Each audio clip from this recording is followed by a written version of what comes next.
So when you look back your journey from Kharagpur to Yeah. this, being the energy Yeah. chef and dancing chef, how do you look when you look back in this whole I think journey? it is tremendous कि छोटे शहर से a boy has gone to that level and has created the aura, created the name fame for Kharagpur. Kharagpur is known for IIT, Kharagpur is known for railway station, Kharagpur is known for Kalaikunda Air Force, Kharagpur is known for many things. But now Kharagpur is also known for Chef Harpal Singh Sodhi, and that's what makes me proud about it. And how do you think the culinary scene has evolved over the years? Yes. How do you see this whole I thing? think now with the technology taking over, lot of jobs, I think something which is skill will never be replaced, which is a chef's skill. The chef's emotion can never be replaced, and it's only going to take over the world because food is going to remain the core of everybody's life, and we are all going to go places to eat good food, and that skill cannot be taken over by technology. That has to be done by humans, and that's what I see the biggest scope for culinary in time to come.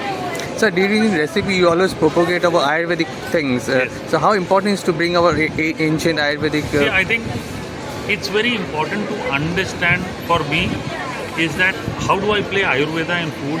Is that you need to understand ingredients. Nowadays, blending happens blindlessly.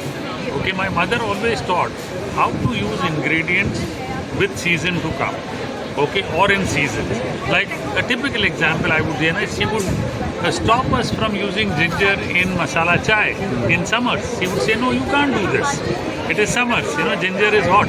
So for me, that is what Ayurveda is. You need to understand how to use ingredients, how to blend it with other foods, so that your metabolism, your body structure does not get affected. Because when you constantly eat wrong combinations of food, externally you might not know, but internally the damage is happening, and that is an irreparable damage. You cannot reverse that. And lastly, a word of advice for the aspiring chefs. I think it's a great place to be in. Culinary is not going to fade away, it's only going to improve. But the journey of a chef is a tough one. So I would say that don't give up hopes and keep fighting, stay focused. You need to work hard to achieve something in culinary. Thank you so much. Thank you.